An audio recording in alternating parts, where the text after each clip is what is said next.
Aye, since many of the world's governments are following orders from the WHO and GPMB at the moment, it might not come as a surprise to us if they follow orders next from the globalist financial authorities. And one of them, the World Economic Forum, are advertising very clearly to us, including using Prince Charles. Don't know why they'd use him. They're advertising to us that they want governments to follow orders under the banner of what's called the Great Reset. So, what is the Great Reset? To get us underway, let's hear from the forum's executive chairman and founder, Professor Klaus Schwab. Thank you, Adrian. It is obvious that we are in the midst of the most severe crisis the world has experienced since World War II. 75 years ago, countries and people came together to shape the post-war global order, which brought us decades of peace, increased global cooperation, and prosperity to hundreds of millions of people around the world. The COVID-19 crisis has shown us that our old systems are not fit anymore for the 21st century. It has laid bare the fundamental lack of social cohesion, fairness, inclusion, and equality. Now is the historical moment, the time, not only to fight severe virus, but to shape the system for the need for the post-corona era.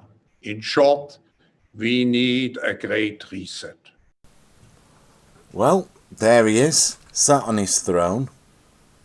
Seems a bit like a parody, Dr. Strangelove, or Where's His Cat? But he's probably pretty real, actually. 21st century, sinister, techno-fascist version of an Uppergruppenführer. And he's rolling out his orders to the transnational governments of most of the world, and they'll probably be doing whatever he says. So, well, we'll find out a little bit more detail about that from commentator James Corbett, and at the end I'll show you how you can go to the World Economic Forum website and have a look at this in-depth planning, and there's loads of it to explore there, all their techno, biotech, and all sorts of really weird things they want to do that are way more than just a financial reset. It's a massive transformation, a kind of dystopic sci-fi thing. It's pretty freaky. Anyway, over to James Corbett.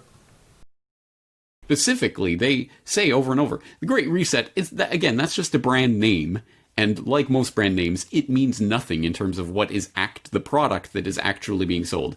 We of course think in the analogy of a reset, as in resetting your computer so that it starts again and goes back to the initial state. But that is explicitly, and they are at pains to talk about this, not what they are talking about with the Great Reset. Again, reading from the COVID-19, The Great Reset book by Klaus Schwab and his co-author. When confronted with it, some industry leaders and senior executives may be tempted to equate reset with restart, hoping to go back to the old normal and restore what worked in the past. Traditions, tested procedures, and familiar ways of doing things. In short, a return to business as usual. This won't happen because it can't happen. For the most part, business as usual died from, or at the very least was infected by, COVID-19. So, no. Reset, again, is just a brand name, and it does not imply some sort of restart or that we're going back to some initial condition. It is essentially a transformation. That is the key word, and the one that if they were being a little bit more honest in their marketing campaign, they would use. This isn't the Great Reset, this is the Great Transformation, or at least the attempt to roll that out on the public. A pretty detailed summary that was posted up to Off Guardian just this past week on October 12th by Winter Oak, called Klaus Schwab and His Great Fascist Reset. And although I think there are some issues I would have with the overall framing of this argument, it does get into the specifics of what Klaus Schwab is saying and the context and what it really means. So in this article, Winter Oak writes, Schwab waxes lyrical about the 4IR, Fourth Industrial Revolution, which he insists is unlike anything humankind has experienced before. He gushes, quote, "Consider the unlimited possibilities of having billions of people connected by mobile devices, giving rise to unprecedented processing power, storage capabilities, and knowledge access. Or think about the staggering confluence of emerging technology breakthroughs covering wide-ranging fields such as artificial intelligence, AI, robotics, the Internet of Things, IoT, autonomous vehicles, 3D printing, nanotechnology, biotechnology, material science, energy storage, and quantum computing, to name a few. Many of these innovations are in their infancy, but they are already reaching an inflection point in their development as they build on and amplify each other in a fusion of technologies across the physical, digital, and biological worlds."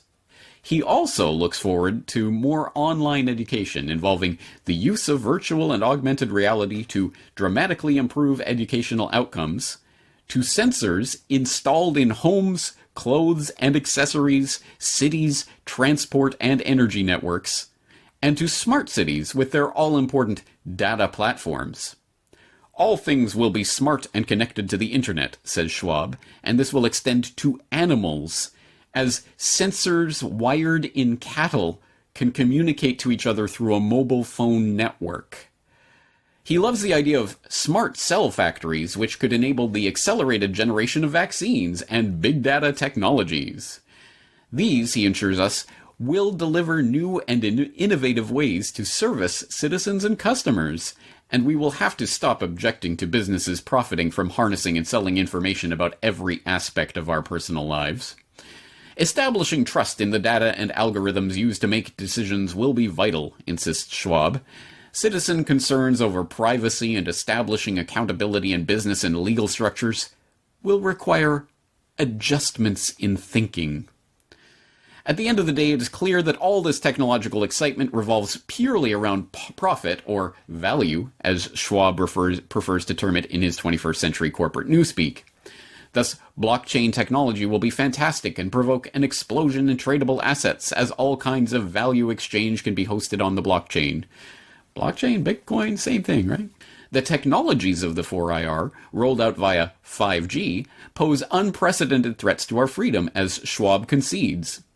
The tools of the Fourth Industrial Revolution enable new forms of surveillance and other means of control that run counter to healthy open societies.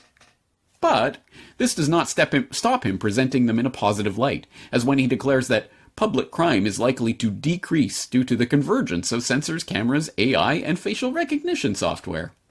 He describes with some relish how these technologies can intrude into the hitherto private space of our minds, reading our thoughts, and influencing our behavior. Schwab predicts, as capabilities in this area improve, the temptation for law enforcement agencies and courts to use technologies to determine the likelihood of criminal activity, assess guilt, or even possibly retrieve memories directly from people's brains will increase. Even crossing a national border might one day involve a detailed brain scan to assess an individual's security risk. There are times when the WEF chief gets carried away by his passion for a sci-fi future in which long-distance human space travel and nuclear fusion are commonplace, and in which the next trending business model might involve someone trading access to his or her thoughts for the time-saving option of typing a social media post by thought alone.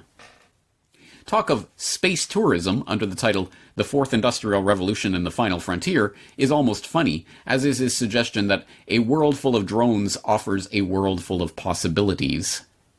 But the further the reader progresses into the world depicted in Schwab's books, the less of a laughing matter it all seems. The truth is that this highly influential figure at the center of the new global order currently being established is an out-and-out transhumanist who dreams of an end to natural, healthy human life and community. Schwab repeats this message time and time again, as if to be sure we have been duly warned. The mind-boggling innovations triggered by the Fourth Industrial Revolution, from biotechnology to AI, are redefining what it means to be human. The future will challenge our understanding of what it means to be human from both a biological and a social standpoint. Already, advances in neurotechnologies and biotechnologies are forcing us to question what it means to be human. just in case you didn't get it. Anyway, that's the end of the quote. I would encourage you to go read through that full article, and if you can stomach it, start going through Klaus Schwab's previous writings about the Fourth Industrial Revolution, including his book on the subject. But I think you're starting to get the sense, in case you missed it, this is about changing humanity at the core of what it means to be human.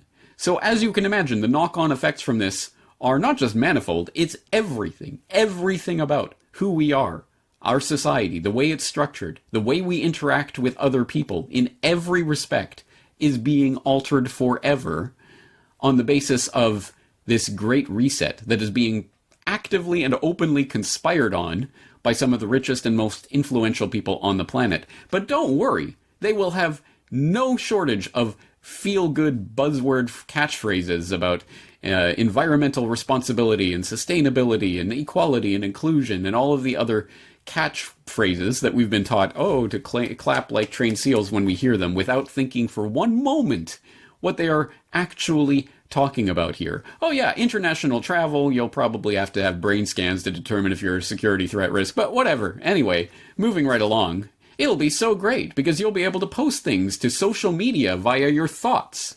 But then again, what if you have a censored thought that the social media won't allow you to post? Maybe you'll get a visit from the thought police. Literally talking about things that have always been portrayed as sci-fi dystopian madness is being actively promoted out in the open now.